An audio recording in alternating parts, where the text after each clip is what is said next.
We can hear you just fine. Okay, good. The camera on my computer is not working, but I think we'll just go with this. I first want to say thank you very much for allowing me to provide this presentation from afar. Out-of-state travel is highly scrutinized, and I was just unable to make it happen. So I still appreciate everyone allowing me to be able to provide some insight about the Asian carp in the Mississippi River, just a little bit upstream of what everybody's been talking about. So, so I think this slide is really important to start on, and really it suggests that many parameters are needed to thoroughly evaluate the forces that influence fish communities to make informed management decisions by fisheries biologists. As, and as you all know, one fairly recent issue relates to the influence of invasive species on native fishes, and it must be included in this model. The influence of invasive species can be profound in terms of their biological, ecological, and economic effects. And because of this, a thorough understanding of that invasive species interrelationships with native fauna is necessary. In some cases, long-term data for anomalous events that incorporate pre- and post-invasion information can provide the best insight into this quandary. Very similar to what Nathan was talking about earlier, and that's what I'm going to be talking about today. So if you will forward the slide for me. So I'm going to be talking about using a multi-tiered approach to investigate the Asian carp invasion. Go ahead, next slide. So as we just heard about, and I'm gonna add to it just a little bit.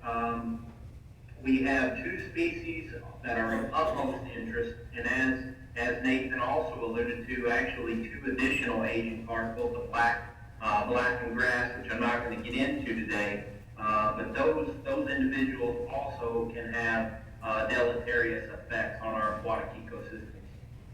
There are large body plankivores introduced to control water quality in our southern states aquaculture facilities, and then through a series of very catastrophic floods, they made it way out of these aquaculture facilities and then to smaller streams and tributaries, and then eventually into the main stem Mississippi River. And because the main stem Mississippi River is an aquatic highway for migration of these highly invasive species, carp can now be found in many states throughout the country. Next slide. I'm going to add a little bit to what Nathan talked about, but the reason that carp persist in these many locations is because they're tolerant of a wide range of environmental conditions. They lack natural predators. They're extremely efficient filter feeders. They have a short generation time, exhibit high fecundity, and last but not least, they have a very extensive migratory ability. One of my roles as a fisheries scientist here in Missouri was to determine if we could use telemetry, ultrasonic telemetry, to guide us to places where there would be an abundance or congregations of Asian carp.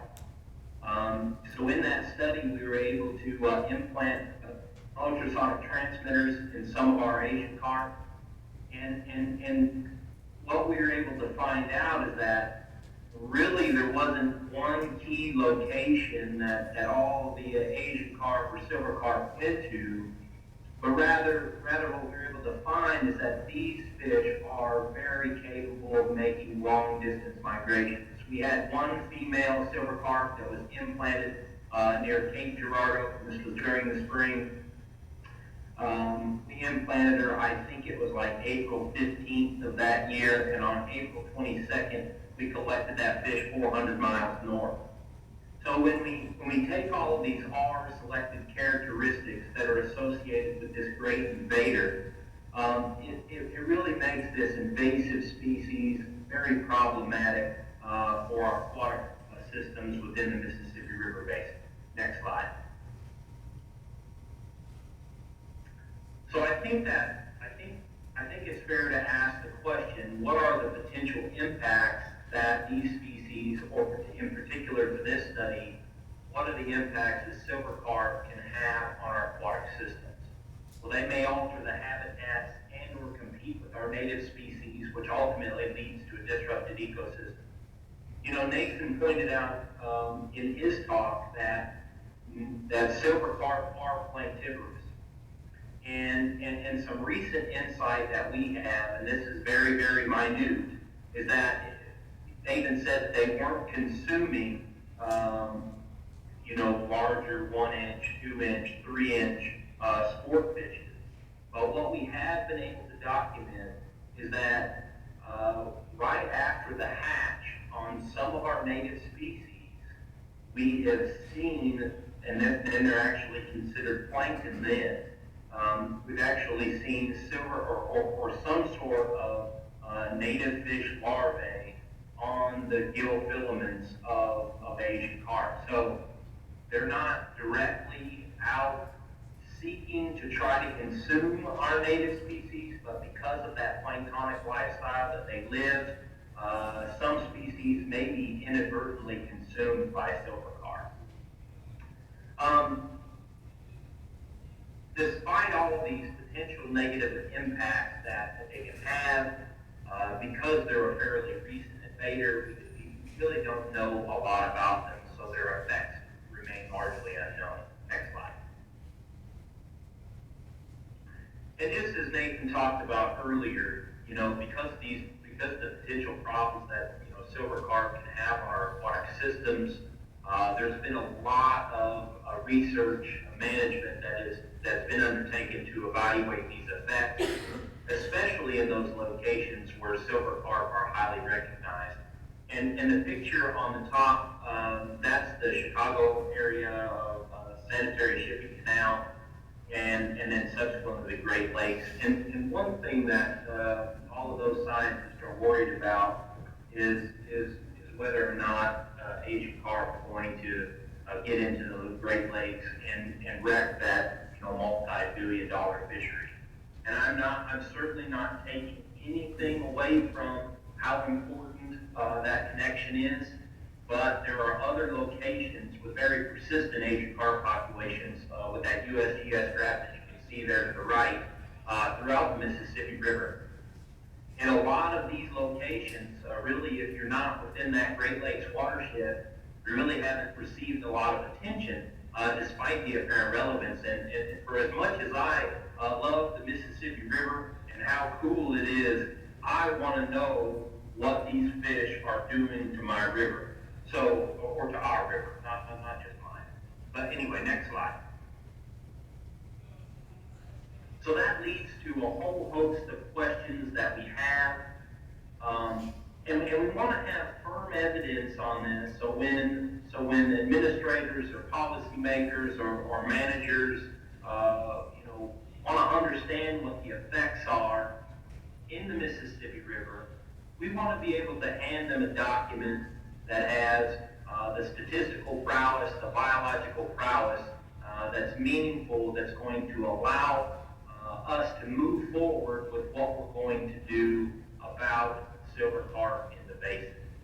So we need to first ask, what are the effects of silver carp on native fishes in the Mississippi River Basin?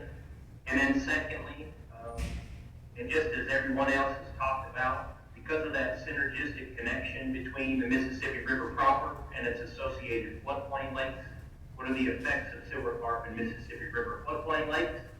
And then last but not least, if there is a negative interaction or association between silver carp and native fishes, we wanted to take this back to the laboratory and determine if competition was actually the mechanism that was driving that relationship. Next slide. So that leads me into the objectives for this talk today.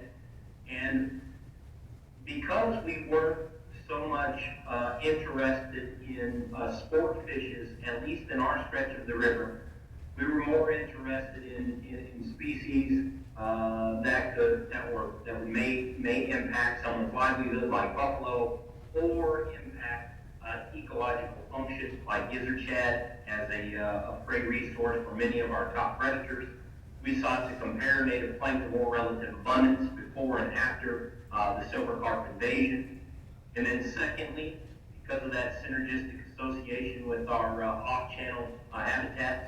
We sought to evaluate short-term fish community response in Mississippi River floodplain lakes with varying densities of silver carp. And then last but not least, we wanted to look to see if competition exists between gizzard shad, bigmouth buffalo, and silver carp in a controlled setting. Next slide. So this is our study area. There's 6 field stations, as you can see on the graphic on the right. The Mississippi River has been sampled in these 6 locations since 1993 using a standardized sampling approach. And just as Jack was saying earlier, we've essentially thrown every year at this stretch of river to ensure that what we're catching out there is actually representative of the fish community. So what's really nice about these 6 field stations that we have, at least in the upper portion of the basin, the lower 3 have very or highly established silver carp populations, which really started in about 2003 when they really developed a stronghold, while the upper 3 pools have not yet been fully invaded, and in fact, there hasn't been one silver carp captured by the long-term resource monitoring program in those upper 3 field stations. Next slide. Okay, so I know there's a lot of wording on this, but I want to make sure that I just want to make sure that everybody's on the same page here with me. But to evaluate these interspecific interactions, and that's specifically looking at silver carp, bigmouth buffalo, and gizzard shad in the Mississippi River, we used electrofishing data for those 3 species from all 6 of those field stations that I showed you on the previous slide from 1993 to 2013. And I want you to remember that 2003 is sort of that's a threshold year. That's really when they developed a stronghold in our basin. So for each of these 3 species, we calculated mean catch rates by year, and then we used a really cool statistical approach called the Beyond Before After Control Impact Analysis. This is stepped up a little bit from Baki, and it allows us to incorporate more control, more impact locations.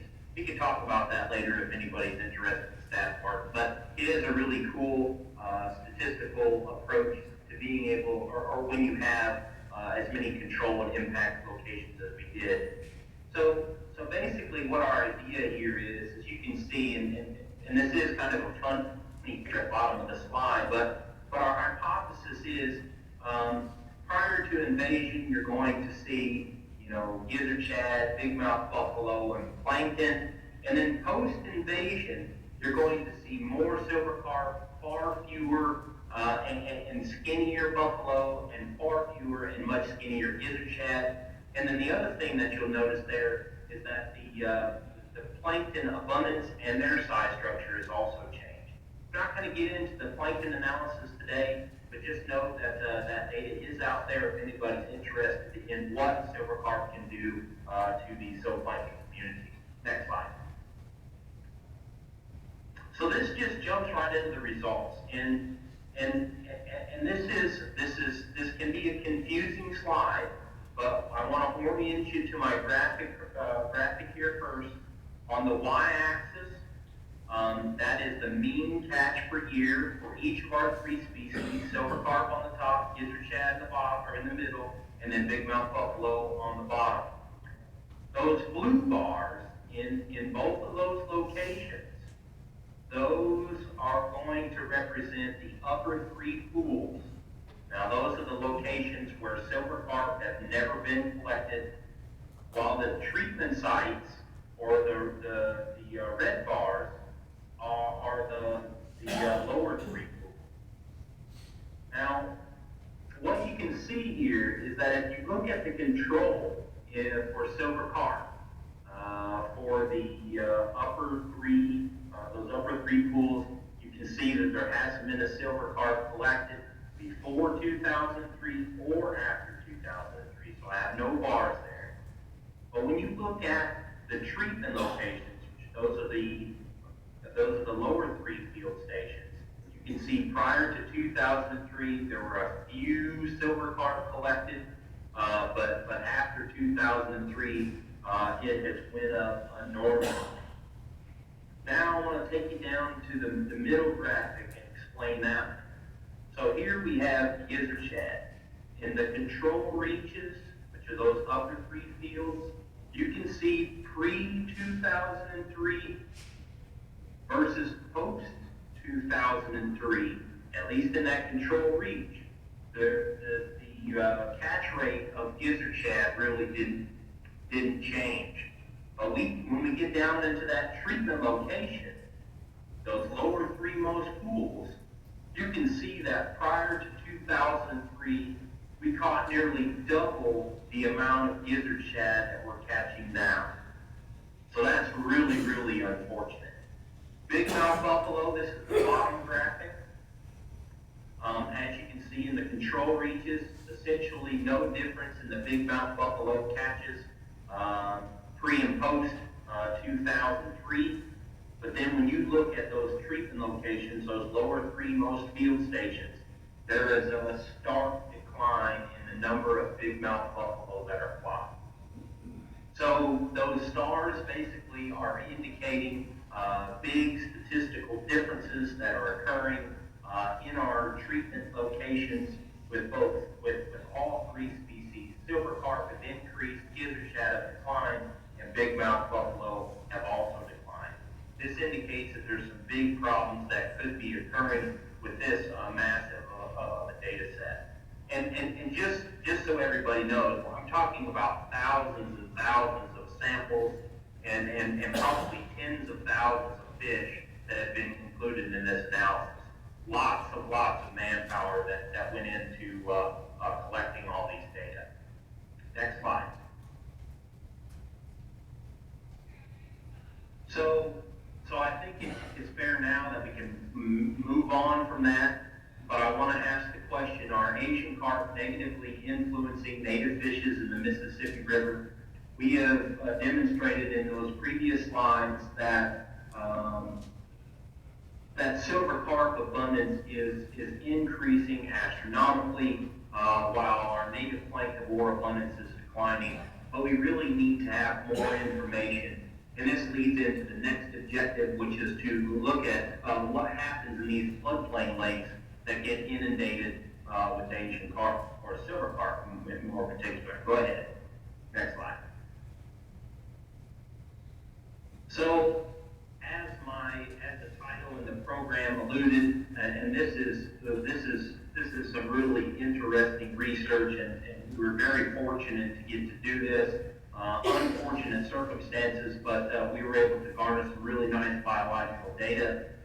During 2011, 4 Mississippi River floodplain lakes were sampled after floodwaters receded, which occurred in early June and ended in late October. We did a lot of electrofishing in these 4 floodplain lakes, and we calculated relative abundance for each of the species that were captured. And I would like to point out that the majority of the fish that we captured in these floodplain lakes were all young year fishes.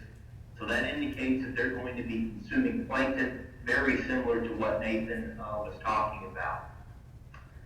All of our floodplain lakes were categorized based on the electrofishing silver carp abundance.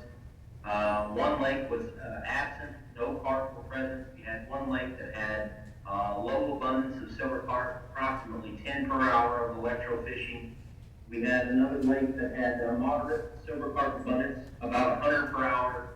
And this is typically somewhere in that moderate range is typically what we see in the majority of sites where we're looking for silver carp. And then we had one floodplain lake with very, very high silver carp density, over 100 per hour.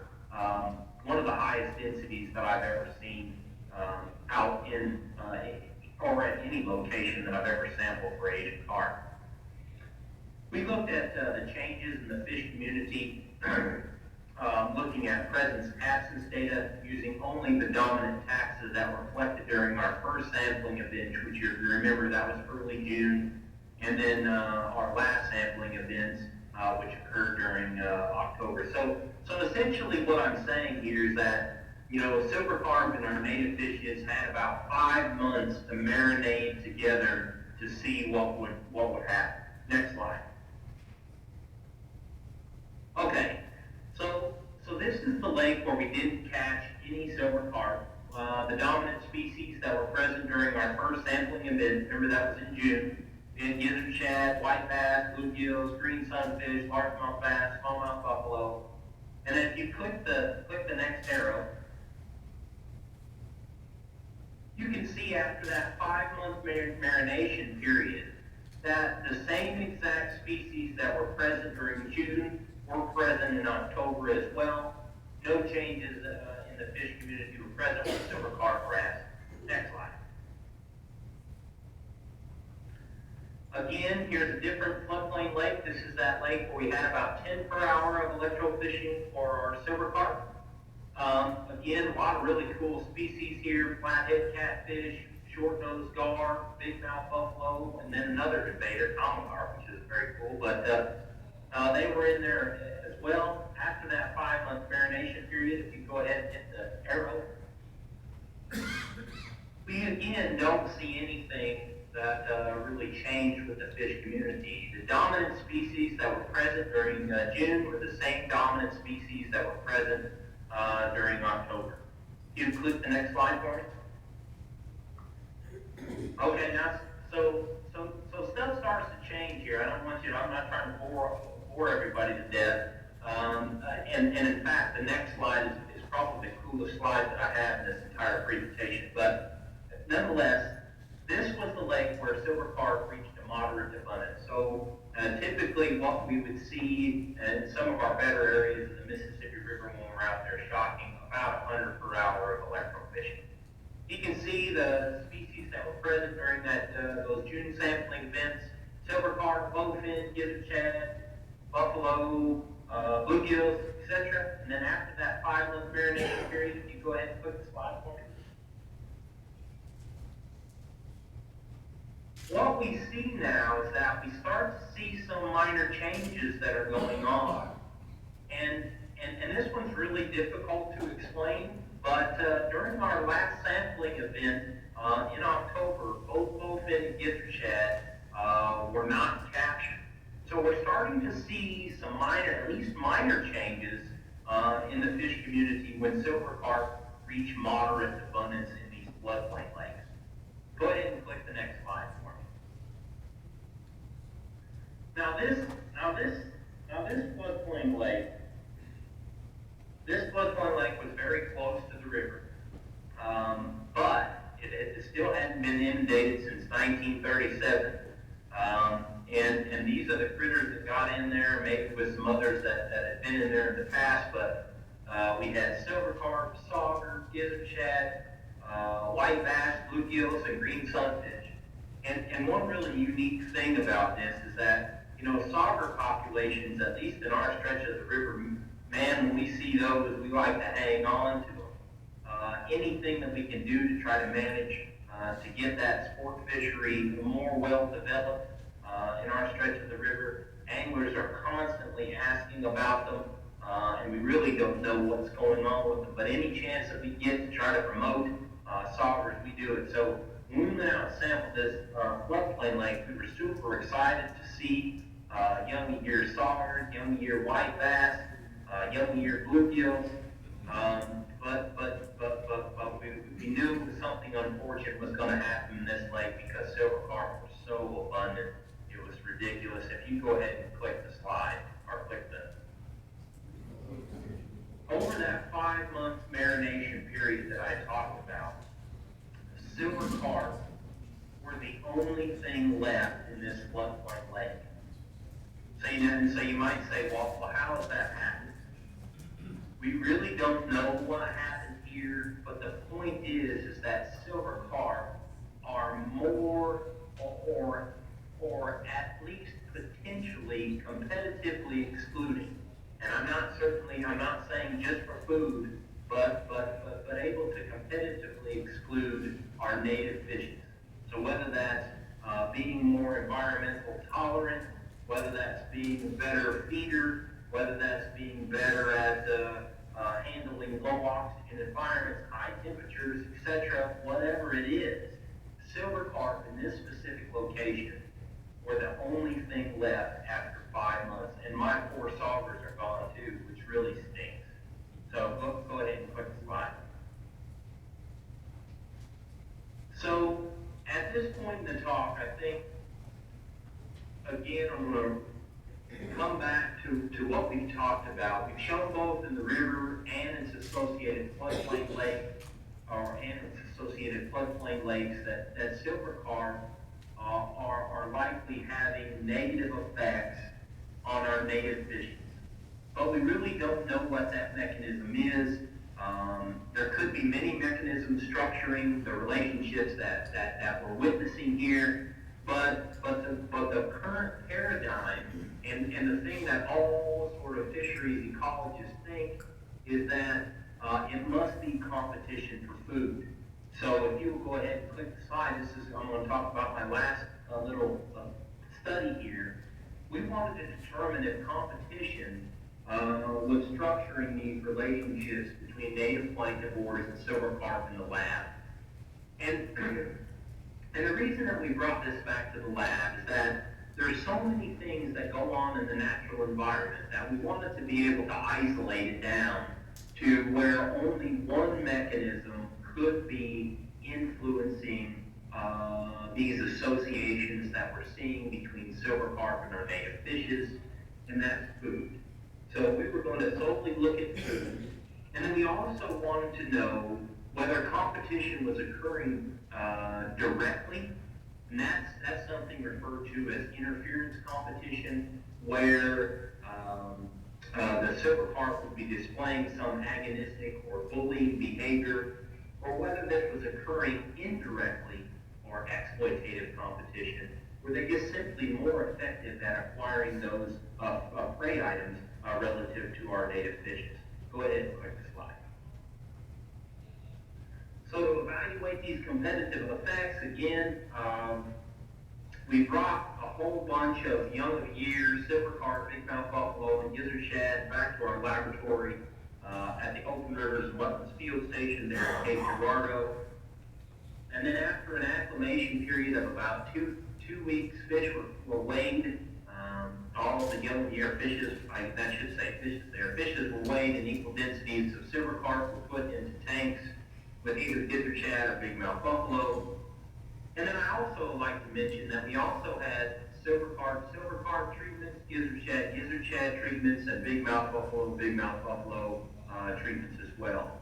We fed all of our fishes a maintenance ration of about 1% of body weight per day. And what this does is it doesn't really allow the fishes to grow over the time interval, but what it does is it does provide them enough to stay to at least maintain their weight and maintain survival. So then we did these trials for 14 days, and we allowed them to marinate together for 14 days, and then we evaluated growth and survival for each of those species at the end of that 14-day time interval. Go ahead and click the slide. So now these slides again are maybe a touch complicated, but on the top 2 graphs, those are silver carp. Those are the effects of silver carp. The middle 2 graphs, those are bigmouth buffalo, and then the bottom 2 graphs, those are gizzard shad. And basically what these graphics are showing is that we were unable to detect intra-specific competition. So what that means is that there wasn't gizzard shad competition that was occurring. The gizzard shad and they were with other gizzard shad, they maintained growth, or they maintained their body weight and maintained survival.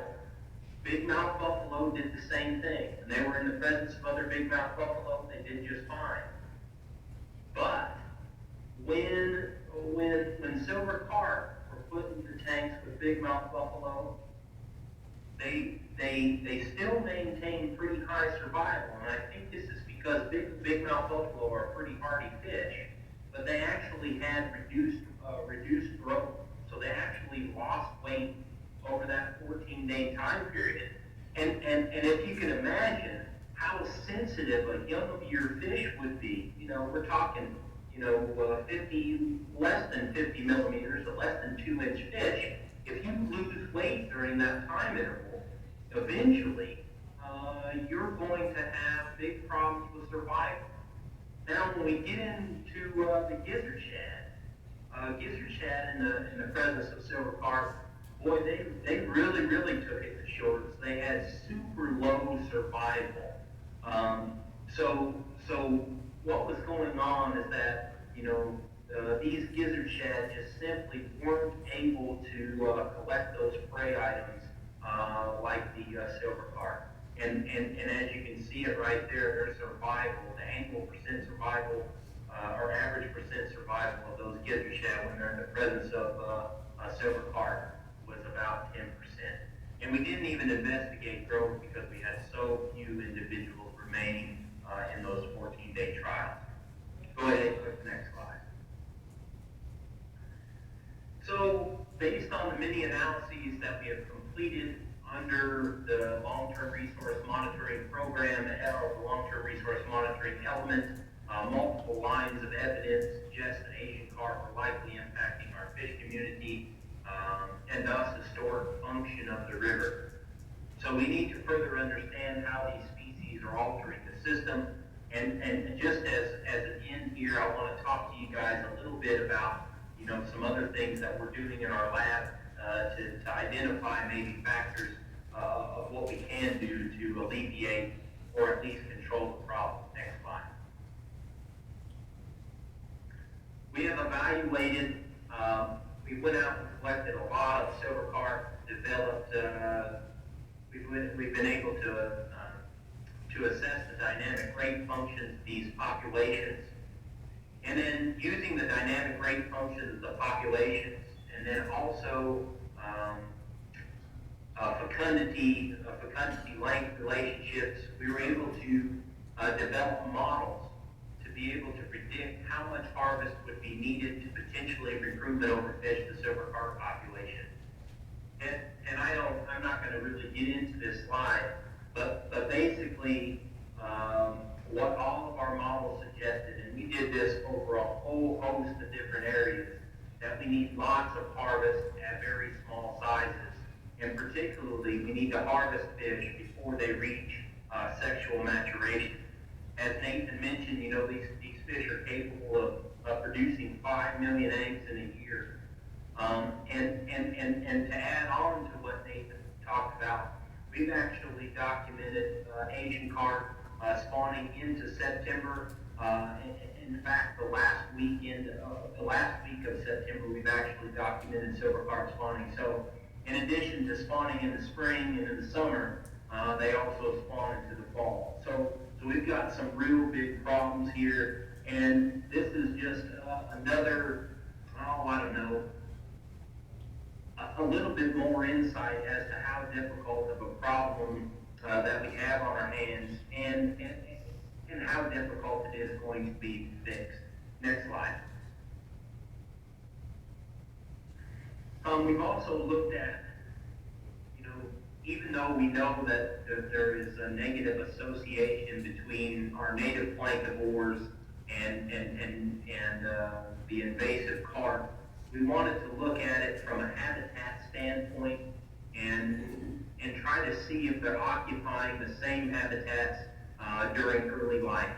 The early life history of all of our fishes is a time period in the fish's life when the highest mortality that occurs. So what the implication for this particular study was is to determine if they are using the same habitats during early life. We would need to really figure out how we can alleviate the negative impacts that are occurring during that early lifetime interval. Next slide.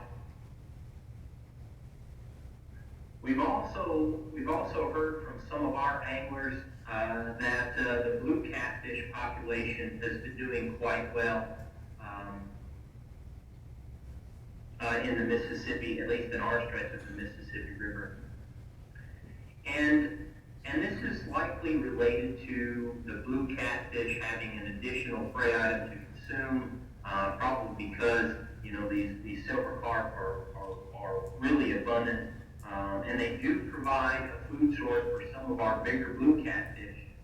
But we thought about this from a little bit different standpoint. We were out trawling one day, and if any of you have ever seen a silver carp fecal pellet, it kind of looks like, I don't know, it just looks like an energy packed, I don't know, piece of dog food, very small dog food. So then what we said is that could the silver carp, or could some of our benthic fishes, particularly blue catfish and channel catfish, those young year fish, could they be benefiting from the silver carp digesting these fecal pellets and providing maybe an additional source of nutrition for those species? And we did. We actually figured out that both blue catfish and channel catfish were benefiting or could survive on silver carp fecal pellets. So that was kind of crazy. But anyway, go ahead, next slide. We've also done a lot of different things, a lot of different studies to evaluate age of silver carp, big heads, black carp, grass carp, and we've done that using multiple structures. And the reason that this is so important is to make sure that we're garnering the correct age estimates from our fish, because they're so important for developing those harvest simulation models that I talked about earlier. Also been able to do some rapid assessment of silver carp gender using pectoral fin rate morphometrics. So the next time you guys are out there and a carp jumps in your boat, if you rub your hand on its leading pectoral fin, or the leading edge of its pectoral fin, if it's rough, about 99% of the time that's going to indicate that's a male, and if it's smooth, it'll indicate that's a female. And then last but not least, we've also developed some Asian carp size structure indices, very similar to the indices that Nate was talking about. This is just something else for fisheries biologists to have as another tool to evaluate how the size structure of Asian carp has changed over time. So, next slide. I think that's all I have.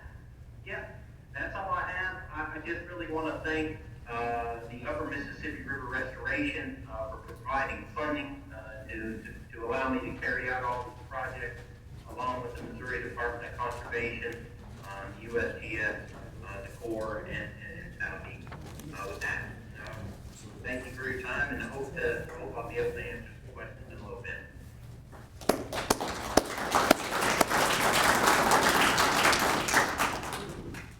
Quinton, since we have you remotely, we're going to go ahead and take questions now if anybody in the group has any. And I don't know if you could hear it on your end or not, Quinton, but when you were talking about the tank trials and the results that they had on gizzard shad, everybody, in the different species that got wiped out where there were a bunch of carp, there was a collective groan that elicited from the room. But does anybody in the group have any questions for Quinton? I've noticed that the catfish population seems to be doing okay where I fish, but the catfish and the gar are doing fine. Why would you think the gar would be doing okay also? Quinton, the question is, catfish and gar populations both seem to be doing well in spite of the presence of these carp. You talked about why catfish population may be. What would you attribute gar populations doing well to?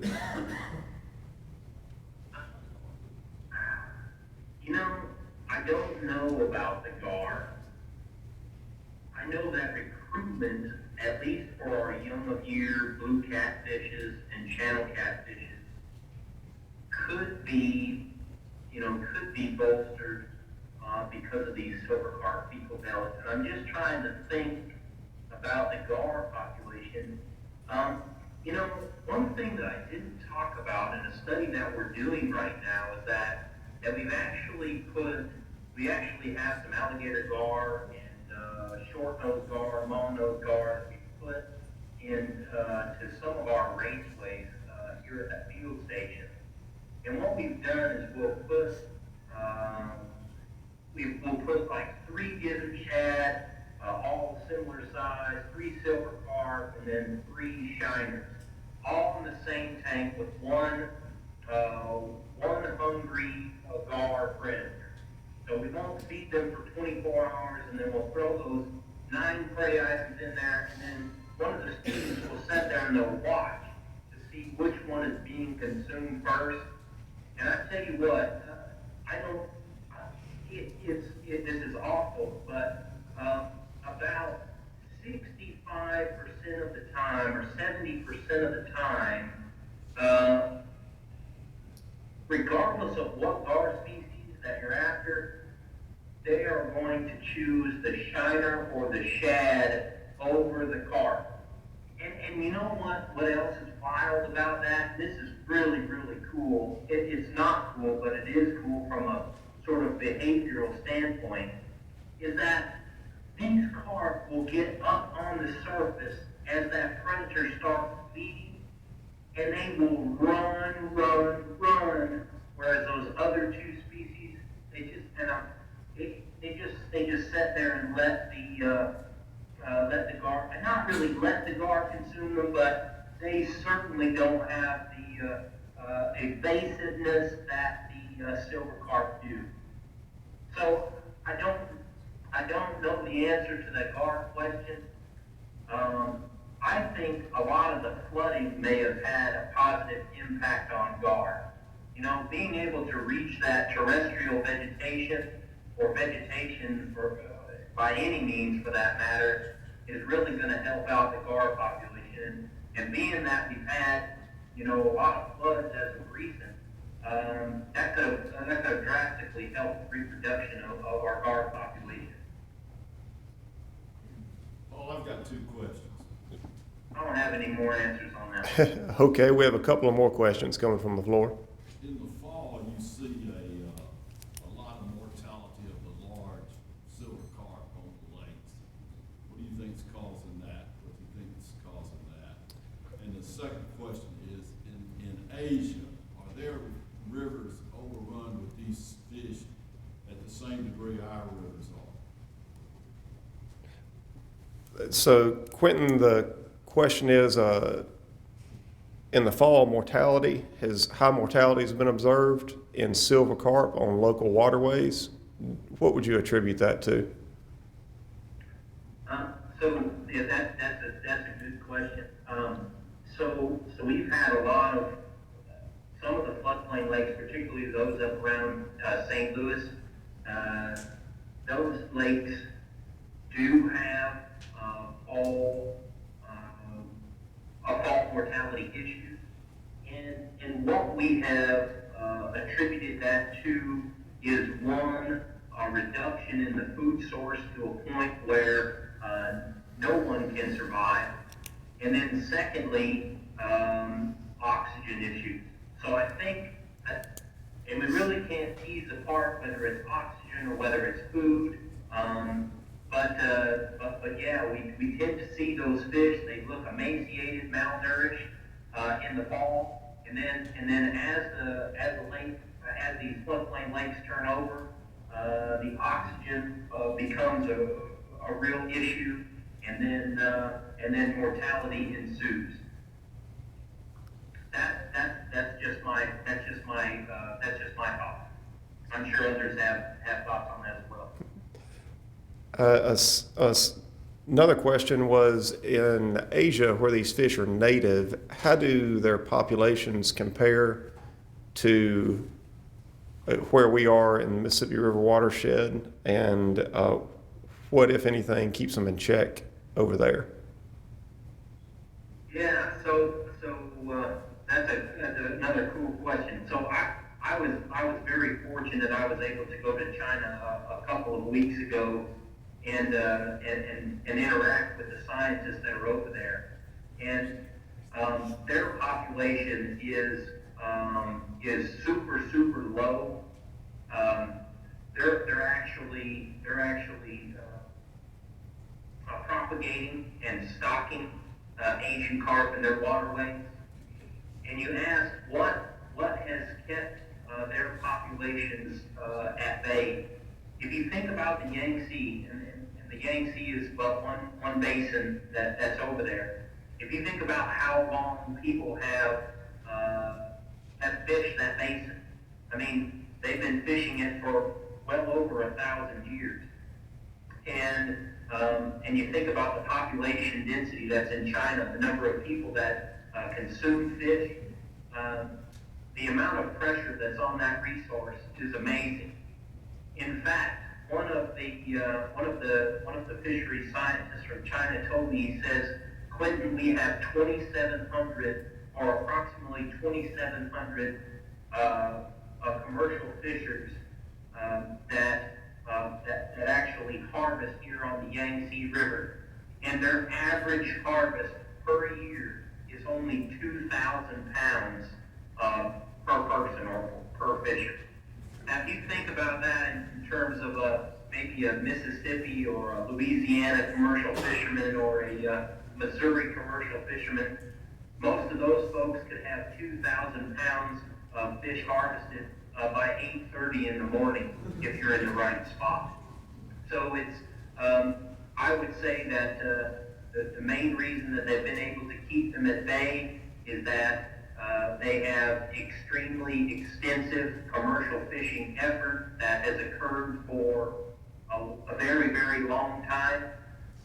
And then also another problem is that, you know, because they have so many people, the relative amount of water quality problems, pollution problems are a lot different than what we have here. And I think that we could all maybe gain some insight from that as to how they have been able to keep that population at bay. Another reason is that, you know, they have natural predators there. We don't really have anything that's really capable of eating a 20+ inch silver carp here in our river. There, historically, they had predators that were bigger, the porpoise and the dolphin, and then there's another fish that I don't know what the name of it is, but it's another big open water predator that they had. That population is really tanked over there, but they actually had native predators that were in their system as well. So I know I kind of jumbled all over the place, but hopefully I got out what I need to do. Okay, thank you. Are there any more questions from the floor? Well, Quinton, we really appreciate you being online with us. We hate you couldn't be here in person, but thanks for taking the time out of your day to make a presentation to us. Thank you very kindly for the opportunity.